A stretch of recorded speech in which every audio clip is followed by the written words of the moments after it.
isang lugar. Meron tayong nalalahin mo. Panginoon, sabi ng aming propeta kapag kami ay hindi nagbibigay ng pagitayan sa Diyos kapag may nananalangin, Panginoon, may maaaring tumalon, Lord God, yung kasamang Espiritu sa kanya. Kaya hindi ko ang Diyos na turuan ng conscience na ito.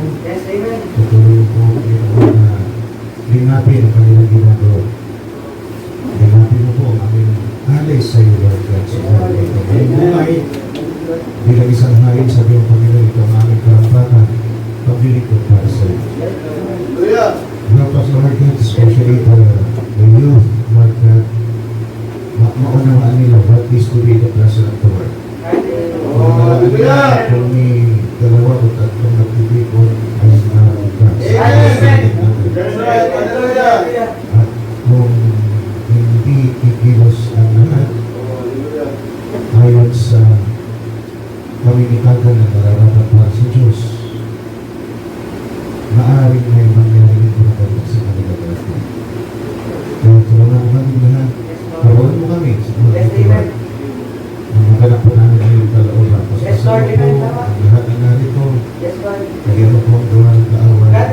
Pagpalain mo po kami lahat sa pamalitan ng salita. Alisin mo po ang mga bagay na nagigingag na para kami para sa mga ito. Give us the spirit of revelation, Lord, this morning, that we may know, understand, and obey your words.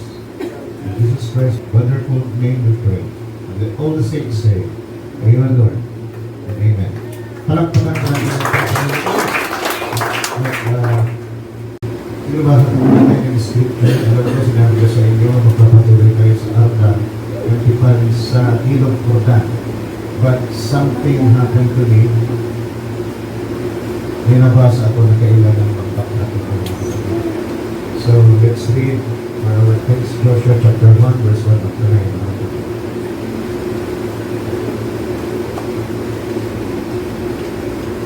Praise the Lord. Now, after the death of Moses, the servant of the Lord, it came to pass that the Lord spake to Moses, to Joshua, the son of Nun, Moses' minister, saying, Moses, my servant, is dead. Now therefore arise, go over the Jordan, thou and all these people, and to the land which I do give to them, given to the children of Israel. And replace that the sole of your foot shall tread upon, that have I given unto you, as I said unto Moses.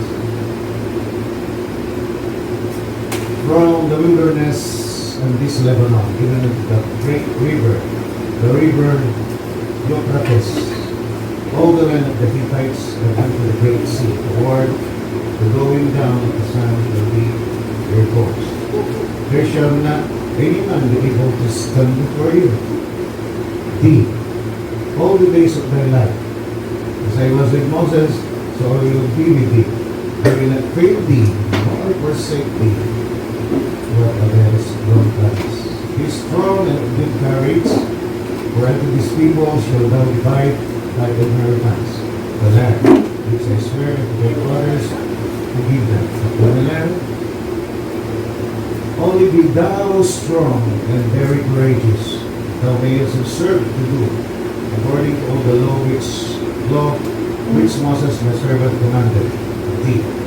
Turn not from it to the right hand or to the left, that thou mayest prosper whithersoever thou goest. This book of the law shall not depart out of thy mouth, but thou shalt meditate therein day and night, that thou mayest observe to do according to all that is written therein. For then thou shalt make thy way prosperous, and then thou shalt have good success. Have not I commanded thee? Be strong and of good courage. Be not afraid, neither be thou dismayed. For the Lord thy God is with thee wheresoever thou goest. Father God, bless your word. Bless the hearers of your word. Come in our midst, Lord God, speak to us, comfort us, and strengthen us. In Jesus Christ's wonderful name we pray. Let all the saints say, Amen. Okay, nakalapakan po natin ang video. Maaari na tayo makaupo. Magandang umaga sa lahat. Pinapati po yung Jesus Christus. Kaya po, tayo nag-iba ng ating Salvador Mother this morning. Dahil makikita po natin na magmula nung namatay si Moses, hindi na natin makikita yung pilihan ito para pilihan ito. I wonder, kasi crucial itong pagkakita sa Jordan, di ba? 620 feet na deep, at panahon ng tagtunaw, ang yelo, kaya na yung tubig umasok sa banks ng Jordan River. Kaya, kung ano sana ang ginawa niya sa Red Sea, gawin niya dito. Kung pati Moses na, and the pillar of fire is there. But here in Jordan, parang silapan. Parang pillar of fire. So, release ba ko mga kapatid, nakita ko na Deuteronomy 32, sinabihan na si Moses na umakit ka sa Mount Abarim. That's about more or less 300 kilometers papuntang Shechem. Shechem is the last place they can come. So, wilderness, yung Shechem, o Basha, sa Shechem, mga kapatid. It's a place yun ang huli na nag-income sila sa wilderness. After that, they went to the banks of Jordan. Nag-prepare na sila. So, staging area, ang kanilang political, ang kanilang pakikipaglaban yung plains of Moab, mga kapatid. Kasi part ng plains of Moab, yung Mount Abarim. Yung Mount Abarim, mga kapatid, dinala ng Diyos si Moses doon. Pinakita ulit, yung mga natin, kasi 32, sinabi na, pinakita na. Pagdating ng hindi pa makakita po, pinakita ulit. Pero sabi ng Diyos, pero dito nga kapasok na. Deuteronomy 34. Bakit ganyan doon sa ginawa niya sa kapatid? Waters of Meribah, doon sa wilderness of Sin, mga kapatid. Yung bato, kaysa paluin lang niya ng minsan, pinali niya dalawa. At dahil dito, sabi ng Diyos, ito mga kapasok. Hindi niya sinunod. Hindi yung tagubili ng Diyos. Nagalit siya sa pupunta yung nalala niya. Parang yung ginagawa ng Diyos. Pati dahil sa kanyang ginawa. So, nung pinakita niya, dito makakapasok siya. At namatay siya doon, si Moses, at doon siya inibig sa Moab, mga kapatid. After that, nag-travel sila papunta ng Shechem. So yun na, from Shechem, mga kapatid, sila ay tatamid na. Pero kailangan natin bumalik sa chapter 1 ng Joshua. Kasi nang pakarami mga kapatid dito ng pangako ng Diyos. We will know the formula of prosperity here. Makikita natin yung formula, mga kapatid, paano tayo papalagi ng Diyos. At makikita rin natin ang dahilan bakit hindi tayo pinagpapala ng Diyos. So nakita natin, while the ark is in the tabernacle of God, mga kapatid, nakita natin yung paglalakbay nila hanggang doon sa Deuteronomy 32. Doon sa Deuteronomy 32, nilay hands, mga kapatid ni Moses, si Joshua. Doon pala may nilay hands na pala doon, mga kapatid. At because of that, si Joshua ay nabigyan ng espiritu ng karunungan, mga kapatid. At pagdating sa Joshua chapter 1, kasi hanggang 34 lang yung Deuteronomy, makikita natin si Joshua, mga kapatid, ay pinagpipilinan ng Diyos. See, the new, mga kapatid, yung bagong leader ng Israelites, dahil namatay na si Moses at siya magsasampa sa kanila doon sa lupang pinangako. Sabi niya, mga kapatid, kay Joshua, magpalakas ka, be strong. Sabi niya, good courage, magpakatapang ka. Ganun ka rin. Okay? Sabi doon ay magpalakas ka at magpakatapang ka. Dahil ano nga na ginapakan ng iyong paa, ay bibigay. Kasi, sabi niya, lahat ng apakan ng paa ninyo, binigay ko na. Oh, hallelujah! Hindi niya sinabi lahat ng apakan ng paa ninyo, bibigay ko sa inyo. Sabi niya, lahat ng apakan ng paa mo, ay binigay ko na. It's past tense, tapos na. Dito makikita po natin na may napakahalagang bagay. Dakilang bagay at napakayaman ng bagay na dapat natin tignan maigi, mga kapatid, because here, the formula of prosperity is here. Sa bagay, sa chapter 1. So yun ang tagapili niya. Magpalakas ka at magpakatapang ka. Dahil ako ay palaging sasa iyo. At hindi kita pababayaan, hindi kita iwanan. Mababasa natin yan sa Joshua chapter 1, mga kapatid. At sabi niya, look at this, huwag kang hihinto, gabi at araw. Nasa litain, hindi sinabing basahin. But of course, you cannot speak the word of God without reading it first.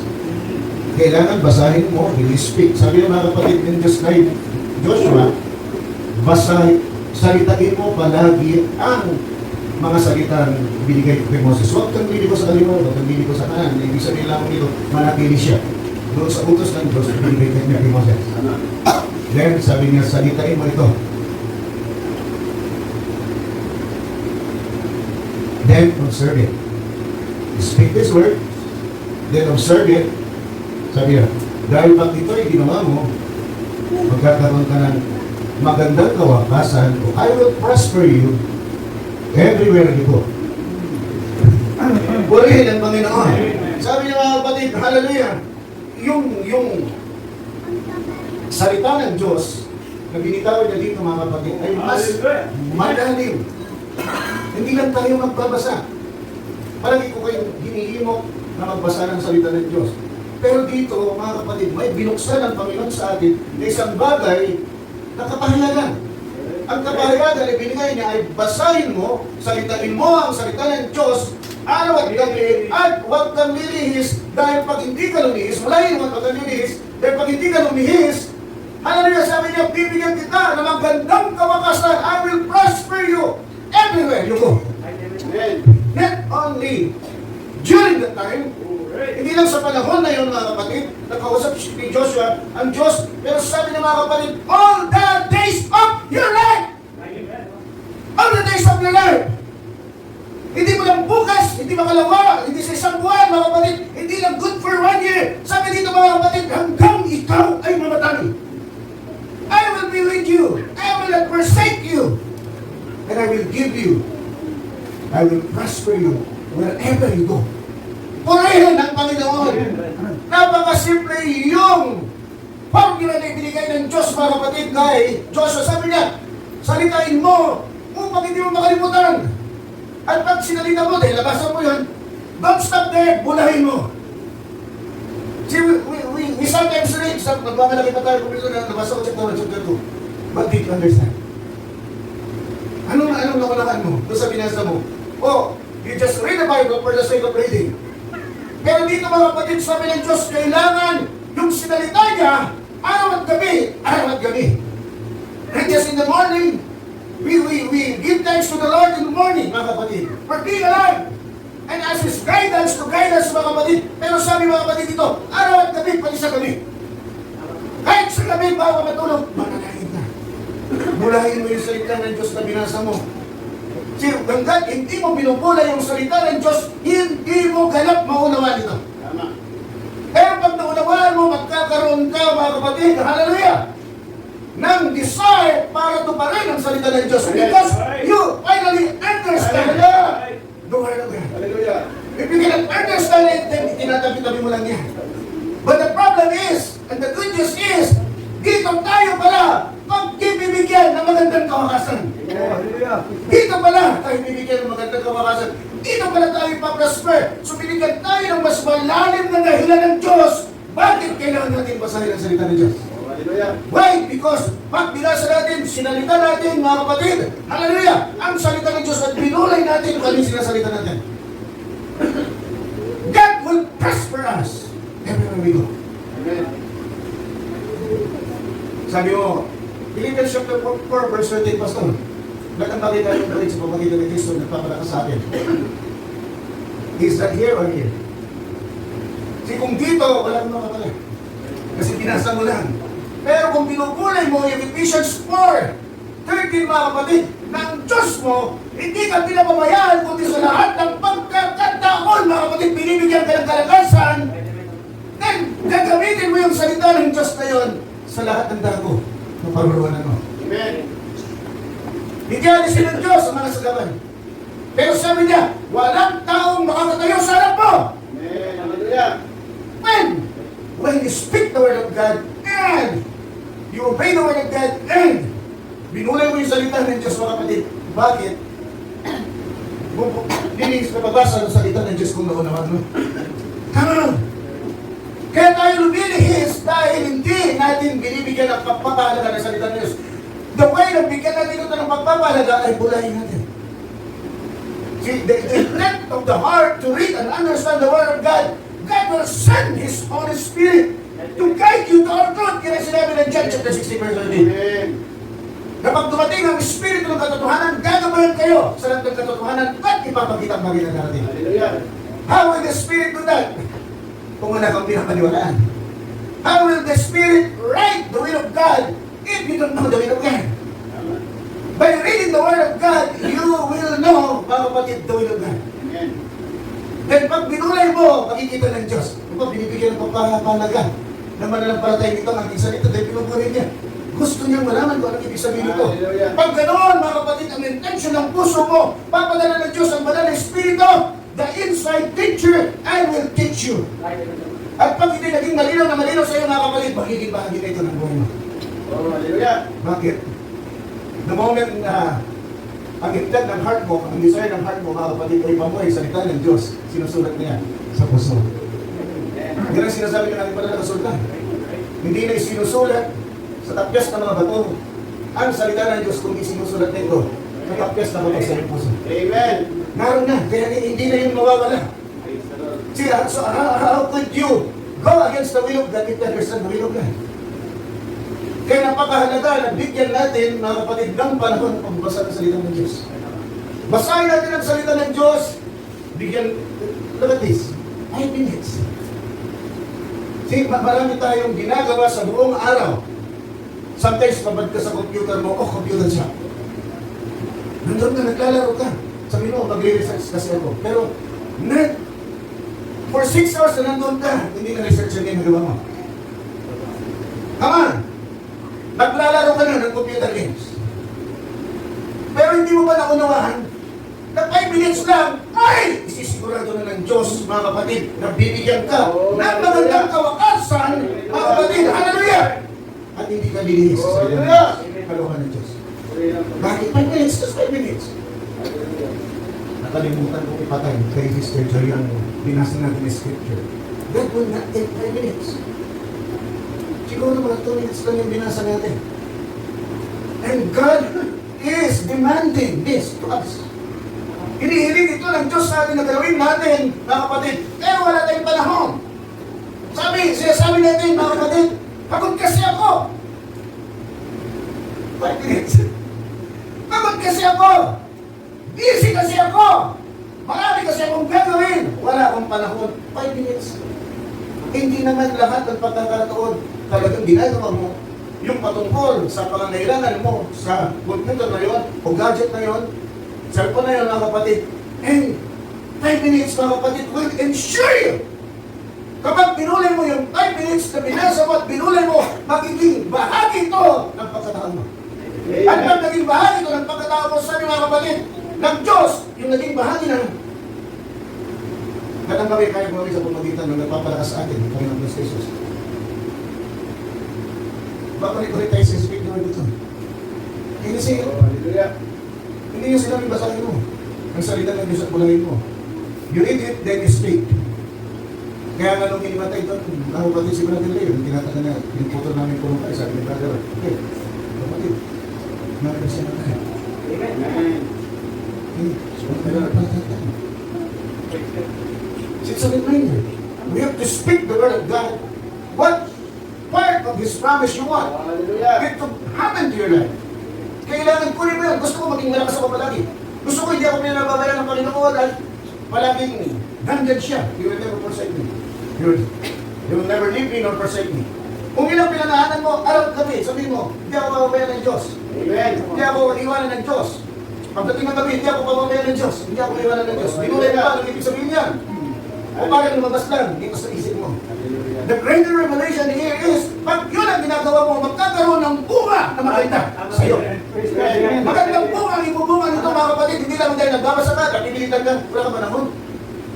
Napipilitan ka ko, pinipilit na. See? Come on. Here's speaking of the word of God. Kailangan magkaroon tayo ng mas malalim na kapahayagan dito sa mga dito. Tinaturuan tayo ng marami sa Tinaturuan tayo, tingnan nyo, napakasimple yung sinasabi. Magbasa ka ng salita ng Diyos, bigkasin mo sa iyong bibig. Bulayin mo anong ibig sabihin nun. Para pag nagtanong si pastor dito, pag communion, may sagot kayo. Kaya say, nakita natin ng communion, gaano, mga kapatid, na-down ang church na ito. Sobrang depende nyo sa pastor ninyo. May mga scripture, walang nabanggit na scripture, kaya nahanap ko sa inyo. Don't do that.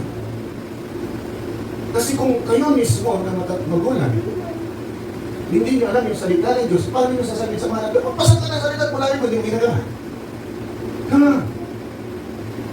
You have to show at least the example to them na nagbabasok ka at binubulay mo. Dahil pag nakita ka ng mga anak mo, mga kapatid, ganoon din ang gagawin nila. O si tatay, o si nanay, nagbabasa ng salita ng Diyos. Tapos siya nagbasa ng salita ng Diyos, pero bakit tayo pa rin siya? Kasi binubulay niya yung salita ng Diyos. Para pagkaharap kayong mga anak, hindi mahilit ang ulo ni nanay. Hindi mahilit ang ulo ni tatay. Kundi pag malagkamali kayo, maprosper kayo, kaya sila magalitan tayo, sasabihin mga kapatid, anak, ito na yan. Hindi maganda yan. Kesa yan, magpapag ka ng oras dyan sa cellphone, sa gadget, sa computer games, magbasa ka ng salita ng Diyos. So, inihimo ko kayo na maglagay ng Bible sa inyong cellphone. Para kaysa mag-FB kayo, ayun na kasi. Tama na, sinadyanin sa kayo, di ba kayo nahihiya? Na cellphone kayo ng cellphone, pero ang Diyos din yung mabigyan kahit 10 minutes o 5 minutes. Reading the Bible. At bulayin, ano yung mga pangako niya sa atin. Hindi ba nakakahiya yun? Nakakahiya yun. Nakakahiya yun. Kaya kailangan natin magbasa. Whether you are the head deacon down, mga kapatid, to the simple believer, mga kapatid, kailangan magbasa kayo ng salita ng Diyos dahil ito ang formula ng prosperity. You have to read the Bible, speak what you have read, mga kapatid, then observe. Meditate pa rin. Unahin mo. Ano ba talaga ibig sabihin nito? Tama ba? Once the Holy Spirit see you, mga kapatid, makikita ka na binubulay ng salita ng Diyos, hindi siya makakapagpigil. Kundi, ipapahayag sa iyo kung ano. Remember, mga kapatid, yung na nakasakay sa kawaro? Nandun si Pilipin, di ba? Wala naman si Pilipin doon eh. Pero dahil may kailangan siya, gusto niyang maunawaan yung salita ng Diyos na kanya, mga kapatid, pinapasa, pinadala ng Diyos ang Pilipin sa kanya. Pinadala si Pilipin. Sabi niya, hindi ko maunawaan ito. Pinaliwanag ni Pilipin. Sino nagpaliwanag? Ang Diyos na nakay Pilipin. Because us, we do not understand the Word of God.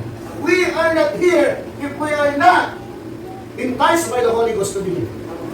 In-entice tayo, in-inganyo tayo. Mula ka noon, di pa tayo maglampalataya. In-inganyo na tayo, mga kapatid, because we have, mga kapatid, placed in the Word of God. Before the Word was, nandun ka na sa isip ng Diyos. Sa isip ng Diyos, mga kapatid, medyo sasabog ko na konti. Sige lang, mga kapatid. See, you can change your mind. Yun ang masasamang bagay na nangyayari sa iyo, problema, pagsubok, mga kapatid. You can change your mind and say, hindi yata ko ba? Bakit ko nagagawang bagay nito? Bakit ko nagagawang bagay nito? Hindi yata ako ba? Napakarami ko nang nagawa na lawan sa Diyos. But you cannot change, mga kapatid, your destiny as a man.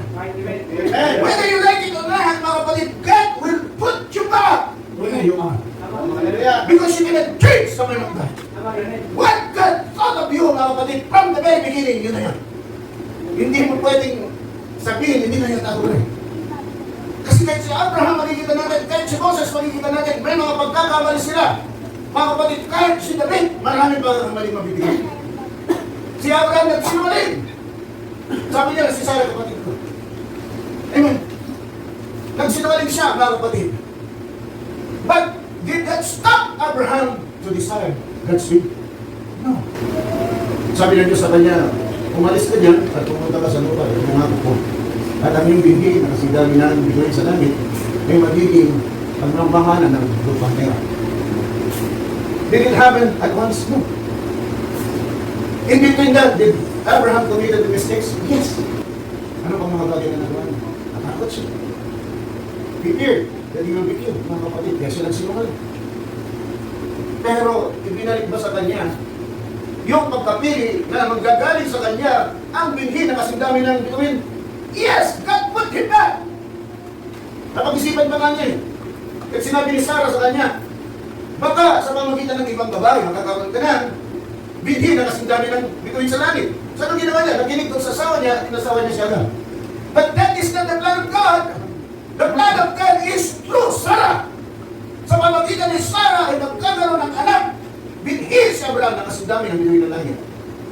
Sinungaling na ba ang Diyos? Yes. Nagsinungaling na. Nagkumit pa mga kapatid na bagay na hindi tama sa pamagitan ni Hagar at nagpuno itong bunga at ang bunga ay si Ismael. So ano yun? Nawala naman sa kalooban ni Diyos si Abraham. Ibinalik pa rin siya sa dapat ng kalagayan na siya pa rin ang pangkagalingan, mga kapatid ng binhi na kasing dami ng bituin sa langit. After a while, after some years, bumalik ang Diyos. Mga kapatid, sa trip over, sabi niya mga kapatid, hindi that standard, sabi pala. Sabi niya ng Diyos mga kapatid, darating na yung pinangako na panggagalingan na, binhi na kasing dami ng langit. Bituin sa langit. Ano sabi ni Sarah? Kung matanda na, tuyo na natin para sa suwan. Magkakaroon ko sa design sa akin si Abraham. Hallelujah! But you cannot change the plan of God. God's plan is for Sarah. Kaya kahit patanda na si Sarah, tuyo na yung panususuhan niya mga kapatid. Wala na siyang gana sa buhay, nagkaroon pa rin ng isang Isaac. At through Isaac nagkaroon, nagbigay si Abraham na kasing dami ng bituin sa langit. Did Abraham change the mind of God? No! God chose Abraham before the foundation of the world to be, mga kapatid, the patriarch of the Israelites. Kahit anong ginawa niya, nagpalis-lis siya mga kapatid. Kaya itong sinasabi ko rin sa inyo, mga kapatid, you cannot change the mind of God. If you are a believer, you cannot change the mind of God. Maaaring hindi ka makapaglakad ng diretsyo mga kapatid. Bagamat ang bilin ng Diyos, dumiretso ka. Nakapapalin sa kaliwa, nakapapalin sa kanan. Pero sa paglalakad mo, nakapapalin ka. But you cannot change the mind of God. Na ikaw ay bride ni Kristo. Dahil ibabalik ka ng Diyos. Ibabalik ka ng Diyos, mga kapatid, kung saan ka dapat naroon. Bahagi ng bride of Christ. Puri ng Panginoon. Hallelujah. Kaya hindi mo kayo magbasa ng salita ng Diyos. Magbasa kayo ng salita ng Diyos, mga kapatid, bigyan nyo ito ng panahon at salitain nyo. Hindi na power of Panginoon. Dito pa rin, salitain sa atin. Hindi na sila rin mga kapatid. Di ba? Kaya sinasabi ng Proverbs, mga kapatid. Nung ating tinanay ngayon, sa chapter 18, mga kapatid, nasabi doon na kung ano man ang sasabihin natin na galing sa ating puso, mga kapatid, yun ang nangyayari. So if you tell of your heart, mga kapatid, gusto mong magkaroon ng magandang trabaho din, God will give it to you. God will give it to you. Kung ang intention ng puso mong mga kapatid, kaya ilalabas mo sa sabi naman na nakasulatan, walang lalabas sa aking bibig, yun ang mangyayari. Hindi sinasalita ko, magkakaroon ng magandang trabaho na hindi ako mahagdagan sa aking paglilingkod sa Panginoon. Do we say that? Or we forget? We always forget. Nakakalimutan natin. That is so simple. Yun ang bilin ng Diyos. This is a shadow. And if this is a shadow, we are so sure that this will happen in us, in the future. The true image. Kaya nung sinabi niyang, mga kapatid, walang makakatayong kaway. Ano yun? Yung mga handa. Sa pag-angkin mo ng bagay na binigay na ng Diyos sa'yo. Hallelujah. Hindi pala binibigay na ng Diyos sa'yo. Kailangan mo lang i-claim. So kaya sabi ng mga kapatid, magpakatapang ka. Magpalakas ka. Bakit? Meron ba tayong dadaanan ng mga problema along the way? Yes! Along the way, mga kapatid, katapukan tayo, mga kapatid, ibabagsak tayo, mga kapatid, ng kaaway sa pamagitan ng permiso ng Diyos. Why do we need to go through those trials, mga kapatid? Dahil ito lamang ang paraan ng Diyos para mailabas niya yung character na nais niyang makita sa inyo. Amen. Hallelujah. Without God, kung walang pagsubok, mga kapatid, magiging kampanya ka. Hindi lalabas yung tunay na character mo. Kaya paabutin natin hanggang doon, magpakatapang tayo. Magpakatapang tayo, wag tayo, sabi doon, magpakatapang ka. Huwag kang maduwag. Huwag kang manupay-pay, sabi doon. Inulit yan. Hindi sa verse 11, verse 12. Di ba sinabi ko sa iyo, magpalakas ka at magpakatapang ka. Huwag kang matakot, huwag kang malubaypay. Of course, pag natakot ka, nalubaypay ka. Saan nagaling ang tapat natin na? Dahil sa salita ng Diyos, naniniwala tayo mga kapatid, na kung tayo tuloy na nananahan sa salita ng Diyos, yung sinabi niya mga kapatid, kung ikaw ay naharap sa mga magistrate, sabi ng Panginoon, huwag kang mag-alala kung anong sasabihin mo. Dahil sa pagkakataon na yun, ako ang magbibigay ng salita. Nabibigkasin mo sa inyong bibig. Ganyan niya ka na ulit, Brother Jonas. Basta ba natin yung ATM? Meron doon, pananampatanap, Brother. English ay, 7 Betis. Sabi niya, punta tayo doon, pasok kasi gusto ako siya na natin. Pumunta na natin. Pero sabi niyo mga kapatid, hindi ako naniniwala na ang linggo ay panahon ng pagsama. Di ba? Jonas. Bigla nilang pinarara ng Panginoon, out of the blues. Hindi na naman yung dayon eh, kasi kung dinala ko ni Brother Jonas, bigla natin. Anong panahon ko pa para maganda? Wala. Nagdepende na lang ako sa Panginoon at sa mga nababasa ko noon, inisip ko na pagkailangan ko yung papaalala ng Diyos. Right? Sabi na, walang sumasamba na linggo. Mark of the Beast yan. 666 yun. Yun ang paniniwala, mga kapatid, pinaliwan. Di ba? Di ba? Na pag ikaw ay sumamba ng linggo, ito ay Mark of the Beast. Pag ito. Kaya yung nangaral ng 70 Adventist, kaya Sabado sila, mga kapatid na, gumaganap na gawain. Di ba? Pag ito, iniwasan nila dahil nagpapatatak ka. Mark of the Beast na to. Mga kapatid. So gano'n ang aming usapan, nagtagdinalay niya ako doon. Sabi niya, wala ka makikita na sumamba ng linggo. Brad, gano'n. Wala! Sabi niya, basahin mo nga 28%. Diba? Nung binasa yung Matthew 28%, mga kapatid, yung mga disipulo, sumamba. Kanino? Kay Kristo. Anong araw yun? Unang araw ng linggo. Which is Sunday. Hindi. Kasi hindi naman sumamba sa templo eh. Hallelujah! Hallelujah! Yun bang turo sa atin ni Kristo? Kailangan na sunod ka ng templo para sumamba. Ang ibig bang sabihin nyo, nandun nakabayo-bayo doon sa krus? Bakit ba yung galing ginawa? Wala siya sa loob ng templo, pero kung nananalangin siya sa Panginoong Kristo, sabi niya, Panginoon, huwag mong iwanan. Kaya hindi siya iwanan, sinama siya sa paraiso. Saan siya sumamba? Doon mismo sa krus! Hindi sunod ng templo! Kung saan nakabayugan natin, Panginoong Kristo. Can you see it, mga kapatid? The power of the Word of God is so powerful that we underestimate it. Dina-downplay natin palagi. Hindi natin binibigyan ng pansin kasi nagmamadali palagi tayo ng katugunan ng Diyos. Pero sabi ng Diyos, tandaan ninyo, mga kapatid, sabi niya, bibigyan ko kayo ng magandang kalakasan if you will follow the formula. What is the formula? You read the Word of God, speak the Word of God, and observe. Pag sinabi mo, observe, mga kapatid, what is that? Maraming ibig sabihin. Gawin mo, o kaya, gulayin mo. At pag yun ang ginagawa mo, mga kapatid, magagawa mo, hindi ka lilihis sa salita ng Diyos. Bakit? Alam mo. Ba't ka lilihis? Alam mo. That's the problem. Lumilis tayo kasi hindi natin binubuda yung salita ng Diyos na binabasa natin. But once you understand it, mga kapatid, hindi mo ito titignan na isang magaan. Ito, mga kapatid, ay buhay mo. Sino pa ba bukod kay Caleb ang namatay na mayroon pa rin, taglay pa rin yung kalakasan niya, at hindi lumabog na pa? Moses. Kasi hindi lang si Caleb. Kapag natong 40 years old niya, ganun pa rin ang kalakasan niya ng 25. Sabi mga kapatid, sa Deuteronomy, if I'm not mistaken, 32 o 34. Nung namatay si Moses, mga kapatid, hindi lumabo ang kanyang mata at ang kanyang kalakasan ay hindi nagina. Puri ng Panginoon, anong ginawa ni Moses? Palagi niyang inilalagay sa unahan ng salita ng Diyos. Nagkasala siya, puro organ siya nasa naman. Very connect mistakes, natapos niya. At ang ating mga magagawa, maaaring sobra-sobra na kung isipin lang natin, akala natin, hindi na tayo mga kapatid, papansinin ng Diyos. Ulitin ko, mga kapatid, ang sinabi ni Caleb, mga kapatid, ano niya, ang sinabi ko patungkol kay Caleb. Yung kalakasan na tinagay ni Moses at Caleb, mga kapatid, at hindi pag nabon ng kanyang mata, mga kapatid, is because they observe the Word of God. They follow the Word of God. Pag yun ang pangako niya, ano man ang tungtungan mo, lang yung mga para, sabi mga kapatid, ng Diyos kay Caleb ay sa'yo. Ulitin ko, ang problema na tungtungan ng kanyang paa ay kung saan nakatira ang mga higanti. Pero, ano ginawa niya?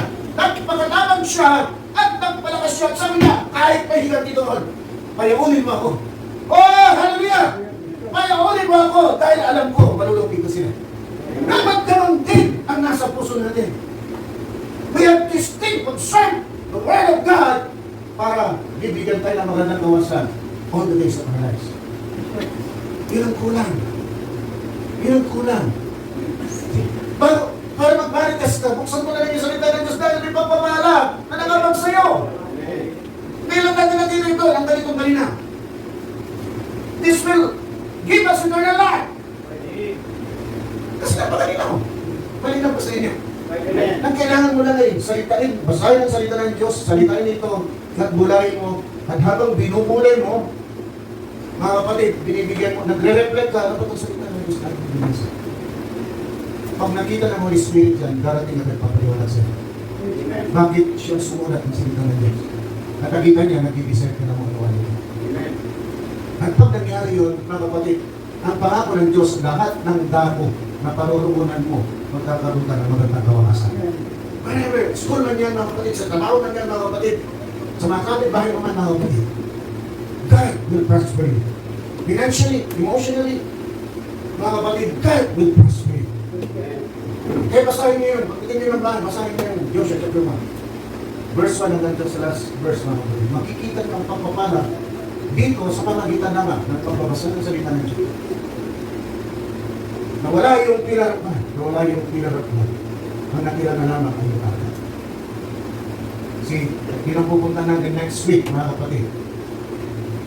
God will prosper you. Saan man dapat ito? Pangako ng Diyos yan. Hindi po ito isang batang isip. Ito ay pangako ng Diyos na anihin natin sa panahon ng kinabiglangan natin. God will prosper us. If we will just read the Word of God, speak the Word of God, and reflect on the Word of God, so that we could understand it, and the Holy Spirit will write that in your hearts. Hanggat hindi nyo nakukuha yung meaning ng salita ng Diyos na binasa ninyo, huwag kayong hihinto. Kasi pagkakaroon ng Diyos yun. God is always looking at the intent of your heart. Kung ang intention ng puso mo, gusto mo matutuwa ka. Totoo yan. Kung basahin natin ang salita ng Diyos, mag-reflect tayo, kalangin natin kung ano talaga. Huwag lamang yung titik. Ang kuntirahin nyo yung katas ng buhay na naman. Kahit ako, every time I read the Word of God, yung dati akala ko alam na alam ko na, biglang ito ko dito. Lagas ko na sa Joshua, chapter 1, verse 1. Buong chapter ng Joshua. Ngayon ko lang nakita yung spiritual application, mga kapatid, na pag binasa mo, sinalita mo, at binigyan mo ito ng pabubulay-bulay, ay hindi ka malilihis. Hindi ka malilihis sa kalooban ng Diyos. At pag hindi ka nalihis sa kalooban ng Diyos, ang Diyos, sisiguraduhin niya na magkakaroon ka ng magandang kawangasan sa lahat ng dako na yung panuntunan. Ayaw ba natin yan? Ayaw ba natin yan? Sino niya ayaw na? Gusto natin lahat. Gusto natin lahat na magtamo na magandang kawangasan. Sa lahat ng dako, hindi lang dito, hindi lang sa labas, hindi lang sa bahay natin. Sa lahat ng dako. Saan hindi ko play? Masok.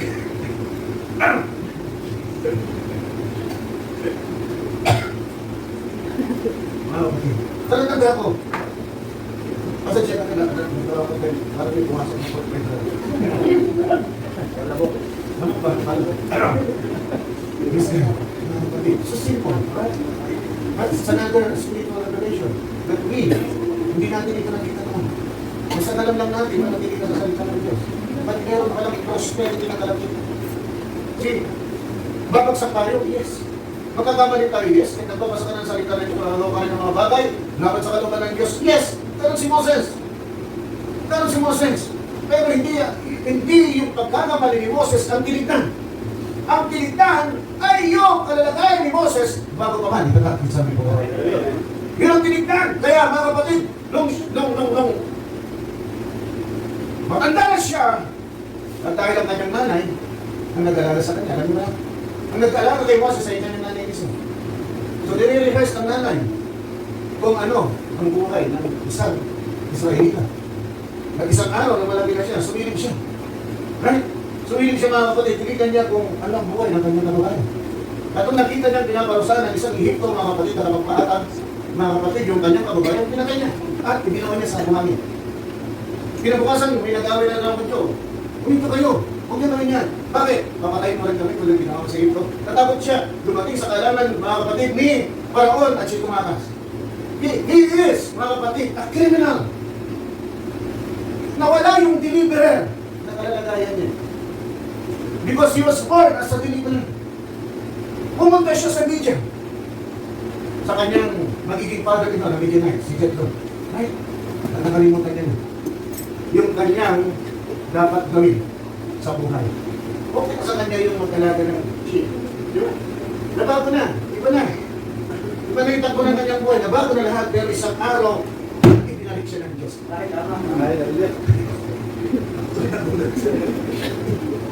Binalik siya ng Diyos. So dati din talaga.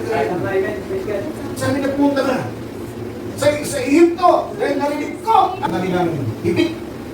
At nakita ko ang kanilang katalaman niya. Ilabas mo ang aking bayan. Kaya sila, nakalihis man siya, nagagawa man siya ng mga bagay, hindi ayon sa kalooban ng Diyos, kaya binalik pa rin siya ng Diyos. Sa natin yung kalalagayan. Yan ang kalalagayan natin. Paulit-ulit, mga kapatid natin nagagawan ang Diyos ng mga bagay na hindi ayon sa kanyang kalooban. But in the end, if you are the bride of Christ, if you are part of the bride of Christ, babalik ka ng Diyos sa kalaban. Lord Jesus Christ, praise God, Lord. At pag nagbago ang isip mo, nagbago ang disposisyon mo sa buhay, at mag-umpisa ko rin maglingkod sa Diyos, mag-umpisa ka rin na magbasa ng salita ng Diyos, mag-umpisa ko rin na salita ng Diyos, at ikaw ay tumapang, at ikaw ay malakas, mga kapatid. Muli, babalik ng Diyos ang magandang kawakasan sa iyo sa lahat ng dako. Amen! This is the formula. Di ba, kasi hindi sabi natin ba yun, di babalik ang aming salita? Na hindi nito nagaganap. Ang kailangan bakit ito pinagalit. Tapos ba tayo ng Panginoon? Huwag kayo magana, huwag kang tingnan yung makakaalis kayo dyan. Amen. What you need is to serve the Lord. Amen. Lord Jesus Christ, hallelujah. Sino ba hindi dumaan sa pagsubok? Sino ba hindi dumaan sa mga problema? Si Moses, mga kapatid, dumating ang pagkakataon naging kriminal siya. Dumating ang pagkakataon, marami siyang alalahanin. Dahil baka siya ay hanapin ng mga Egypto, dahil nagalit si Paraon sa ginawa niya. At siya'y tumakas, mga kapatid, baka hinahanap siya.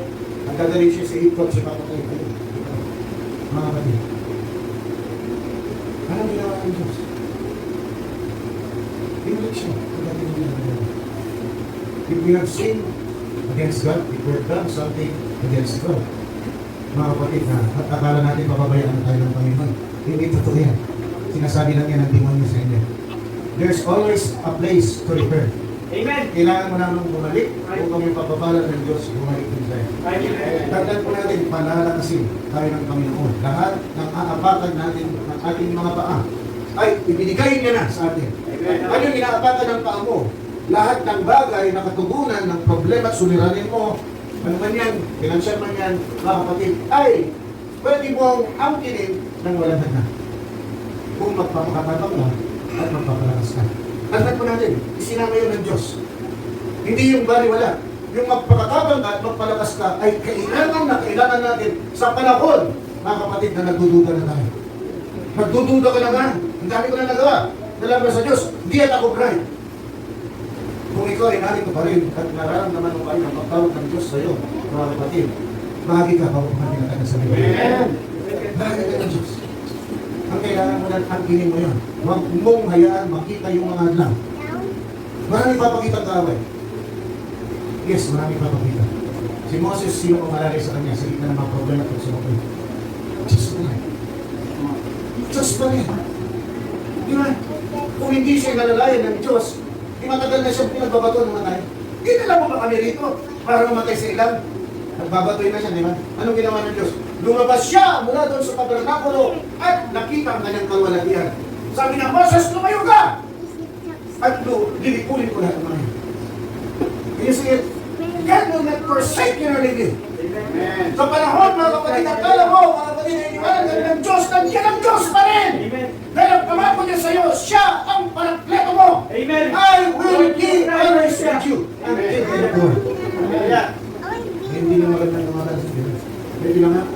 Ang magandang kawakasan ay hanggang ikaw ay nabubuhay. Yun din ang sinabi rito ng Panginoon, I will be with you at the end of the world. At ang pakikisama ko sa iyo ay para pagpalain ka, i-prosper ka. Upang yaong mga bagay na umahid man sa iyo, na paglikuran mo, ako ay mawawala. Sino na naman ang kaya gawin ng tama eh. Bibigyan tayo ng hadlang para hindi tayo malapit sa Diyos. Kaya sabi ng Diyos, magpakatapang tayo at magpalakas. Kasi kung hindi ko magpapakatapang at magpapakalakas, madidistract ka talaga. You will give in, mga kapatid, to the offers of this world. Kung ano yung ino-offer ng sanlibutan nito, kung ano yung inaalok ng sanlibutan nito, magiging na. Kasi wala kang kalakasan. Lumalakas tayo pag nagkakaroon tayo ng revelation sa sanlibutan nito. Hindi mga kapatid. Di ba yung Brother Dallas? Pag ikaw ay nagkakaroon ng revelation sa salita ng Diyos, lumalakas ka. Nawawala yung pagkatuwag mo. Ang pagkatuwag mo ay ang pagkatuwag natin, kunwari nagtrabaho ka. At sa oras na yun na nagtatrabaho ka, umasen ka, mawala ka ng kita. So, yun ang nila, kaya ka nagawa. Tama. Pero kaya sabi ng Panginoon, magpakatapang na. At mag-relax mo. Dahil hindi kita pamabayaan. At magkakaroon tayo magandang kawasan. For the last time, basahin natin yun. Joshua chapter 1, 8 mo. Verse 8 mo. Chapter 1. Sa verse 2, nandun yung at ang apatan na yung pinili ko sa inyo. So, narito ka. There shall not ay no. Walang makakatayo. Yung kayo ng mga kapatid, yun yung mga hadlang sa ating pagkampi ng mga bagay na tutugon doon sa ating mga pangailangan o solusyon ng ating mga problema. Walang makakatayo sa ating harapan, walang sagaban. Ang kailangan na lang natin ay angkilin yung bagay na binigay na. At ang binigay ng Diyos sa atin ay magkaroon ng magandang kawasan. Pag sinabi mo magkaroon ka ng magandang kawasan, lahat ng bagay na problema mo o pinakarap mo na pagsubok o anong bagay mo. Kaya sabi dyan, ano ba ito? Di ba, direct be this way. Be strong. There shall not any man be able to stand before thee all the days of thy life. As I was with Moses, so I will be with thee. I will not fail thee, nor forsake thee. Hindi kita iwanan, hindi kita panabayaan. Be strong and of good courage. Magpalakas ka at magpakatapang. For unto these people shall thou divide for an inheritance the land, which I swear unto their fathers to give them. Only be, inulit-ulit. Kapag ang isang bagay ay inulit, napakahalaga. You must not miss it. You must do it. Pag inulit, sabi ko, be strong and be of good courage. And to become strong and be of good courage, sabi niya, huwag kang matakot. Hindi sabihin, kaya tayo mga kapatid, nawawala ng kalakasan, yan ako ng tinatawag. Ang nakikita natin yung problema, hindi yung solusyon ng Diyos. Kailangan makita natin yung solusyon ng Diyos. At ang solusyon ng Diyos ay nandun sa ating salita. Kaya tayo tumatapang. Kaya tayo mga kapatid, kaya sabi niya mga kapatid, dito, for this time, be strong and of good courage, for these people shall thou divide for inheritance the land which I swear to their fathers to give them. Only be thou strong and be courageous, that thou mayest observe to do according to all the law, which Moses thy servant commanded thee. Turn not from it to the right hand or to the left, that thou mayest prosper whithersoever goest. This book of the law shall not depart out of thy mouth. Be thou shall meditate. Ayun na yan, bulan-bulan. Pag sinabing hindi dapat mawala sa iyong ibig sabihin, sinasalita mo. Ganyan. Sinasalita mo, binubulay mo, yung bagay na nabasa mo. Nakakali. But thou shall meditate therein day and night. Pag nasa umaga, o kaya huwag nang gawin na. For then thou shall make thy way prosperous, and then thou shall have good success. Have not I commanded thee, inulit-ulit, be strong and of good courage. Be not, yun. Pag ikaw ay natakot, mawawalan ka nito. Pag ikaw ay nalupay-pay, mawawalan ka na. Nasaan ang tapang po pag nalupay-pay ka? Wala. Saan ang kalakasan mo mga kapatid mo? Kaya ano nang nagpapalakas sa atin? Tayo mahirap. Hindi tayo mayayaman. Mga kapatid, at ang nagpapalakas sa atin, ang nagbibigay sa atin ng kapagasan, yan salita ng Diyos. Without the word of God, wala na mga kapagpatuloy sa atin dito. Kaya lang tayo nakakapagpatuloy dahil sa salita ng Diyos. Binibigyan tayo ng better perspective of what is a good Christian must be. At ang isang tunay na Kristiyano ay nakadepende sa salita ng Diyos. Dahil ang salita ng Diyos, sabi niya, kamadali mo sila sa aking salita, John 17:17, ang salita mo ay katotohanan. Amen. At anong katotohanan, ito ang nagbibigay sa atin ng kalakasan. Kahit saan. Ito inaccuse ka, wrongfully, sa trabaho mo, sa eskwelahan mo. Pero kung ikaw ay nananahan sa salita ng Diyos, hindi, pamilya Diyos kung babayan, di ba? It's as simple as that, binibigas mo. Ano ibig sabihin na gano'n? Ibig sabihin ng Diyos, paparito sa akin, at siya mismo magtatanggal sa akin. Hindi mo na siya makikita, but you will be surprised. You will be surprised kung over ng mo. Ano nangyari? Ano nangyari? Akala natin, mga kapatid, ay yun na yung katapusan ng ating pagkatao, yun na yung katapusan ng ating dignity, mga kapatid. Yun ang katapusan ng ating influensya, but suddenly, mga kapatid, tayo, labis na natin. Okay, umatin mo, mga kapatid, may minister meeting. Pag ginatawag kayo, something is in you na hindi ka dapat. Kung wala kang kwentang tao, hindi ka sabihin. Come on. Tandaan ko rin yan. Sister Robin, pag sa school rin nyo, inaatake ka, isa lang ibig sabihin yan.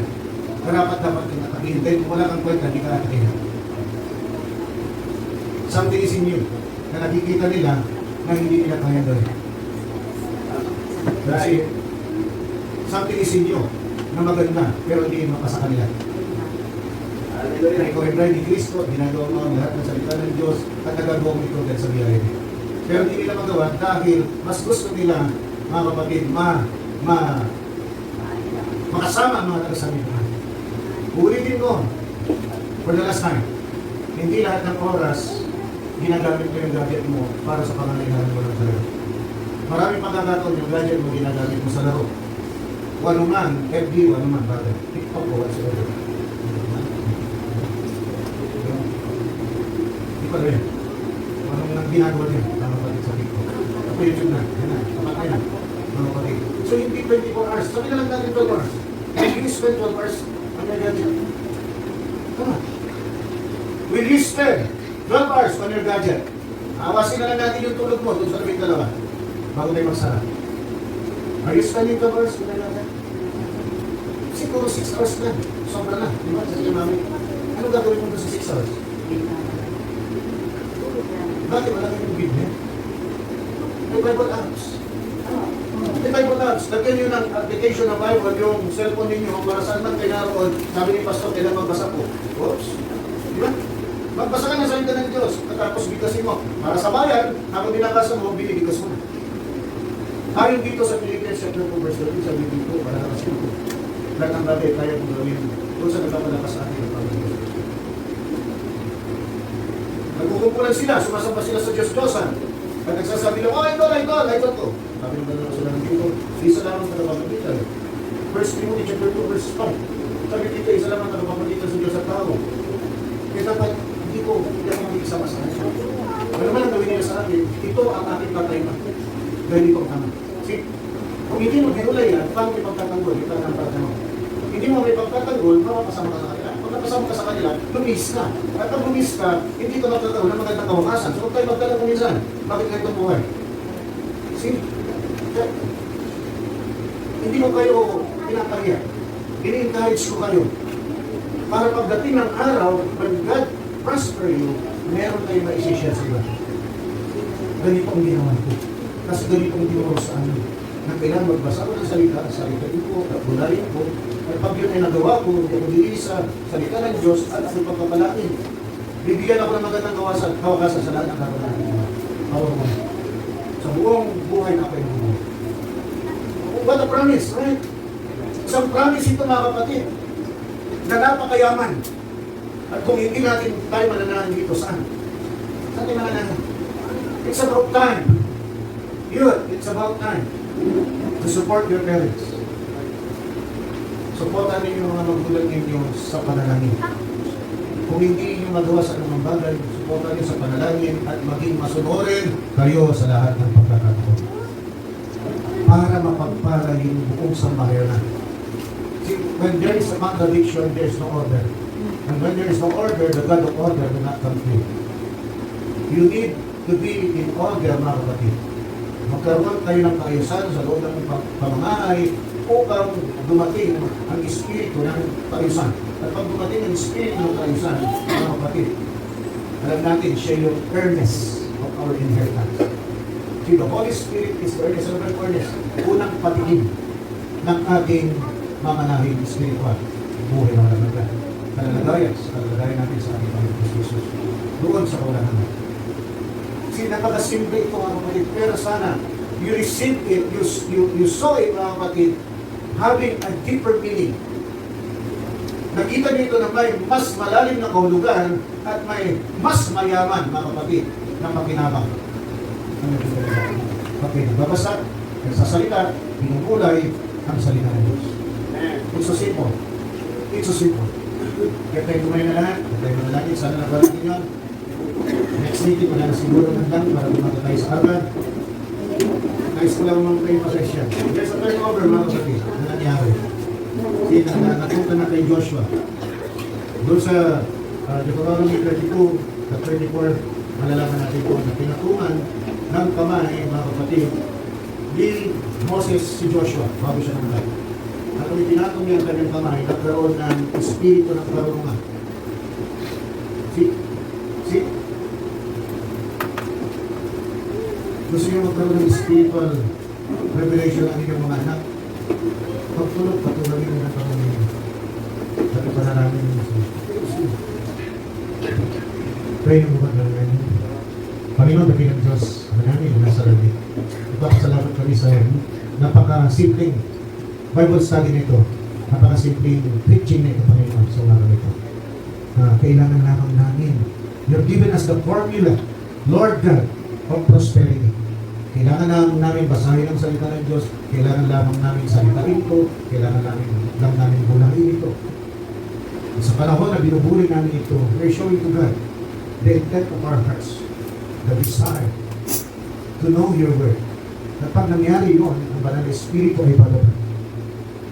At ipapaliwanag sa iyo ng buong linaw ang aming binasa. It takes the intent of the heart.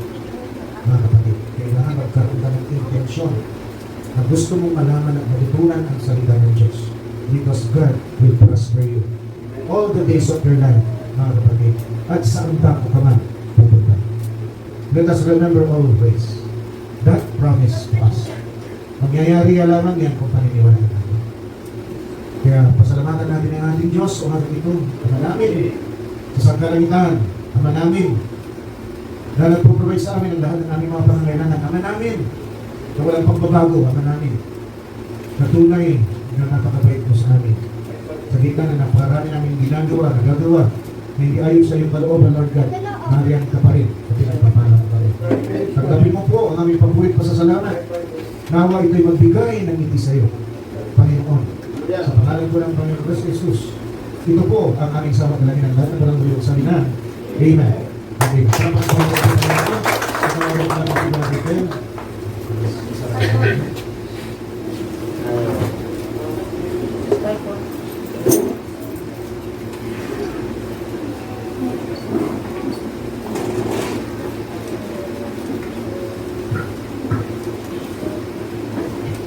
Tayo po yung isa pang mga kapatid. Salamat sa ating mahal na pastor. Tayo po yung isa pang mawit na pinamag-aralan.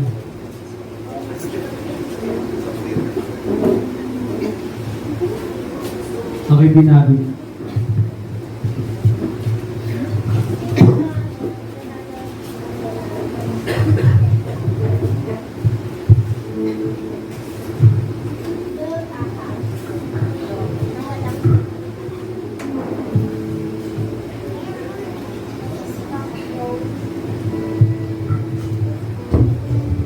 AUX mode.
bless, Brother.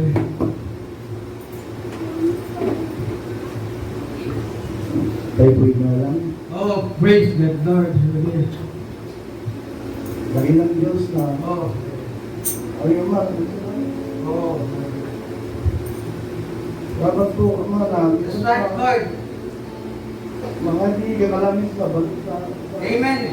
Padalataan na ito. Oh, hallelujah. Naging Espiritu Santo.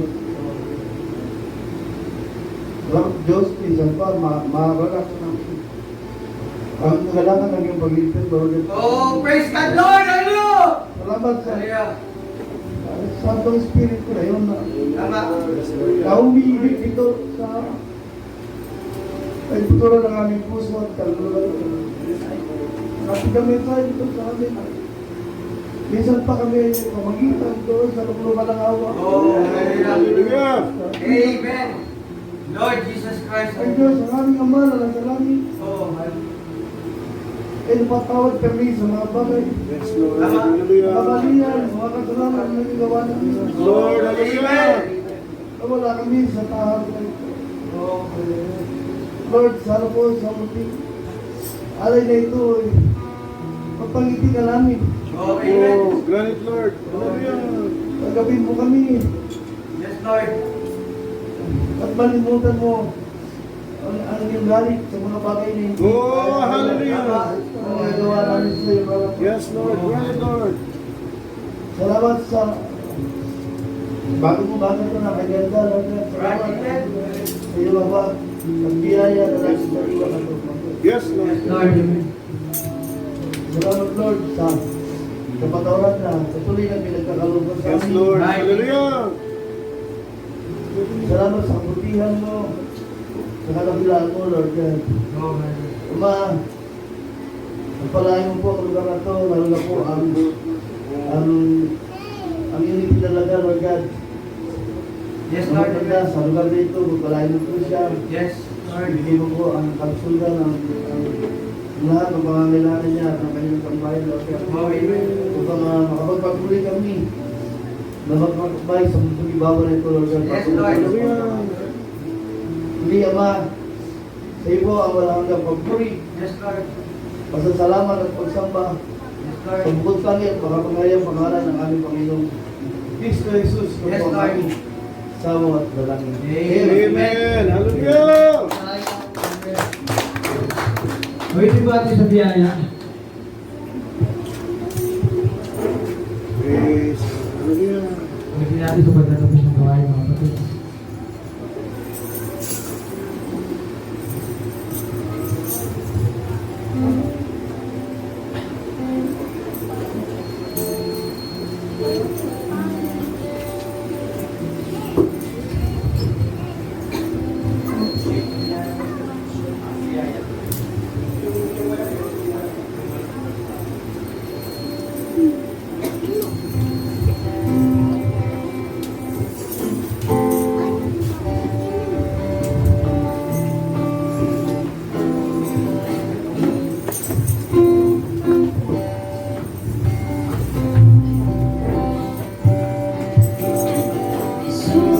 Ako'y mabuti sa lahat ng panahon, di ka nagbabago. Kapag nakatunay, kaya naman ang puso ko'y nagpupuri. Salamat sa iyong kabutihan, sa iyong kahabagan.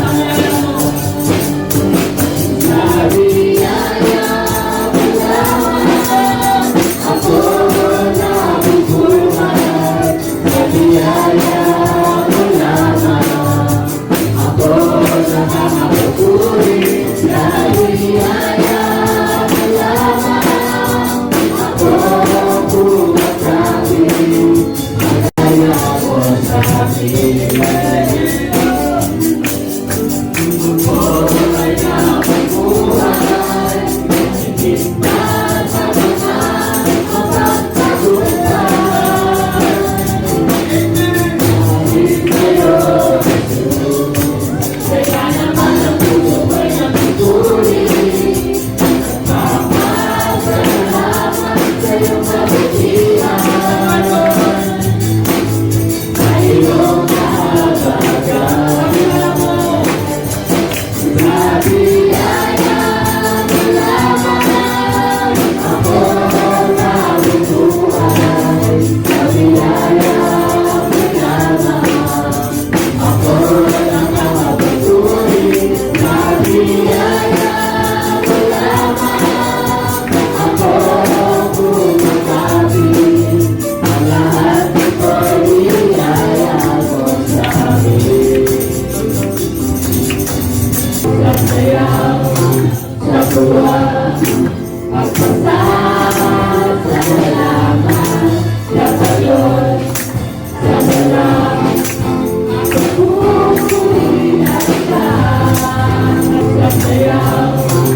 Sabi ng Diyos sa kanya, umalis ka dyan at pumunta ka sa lupa, pumangako ko.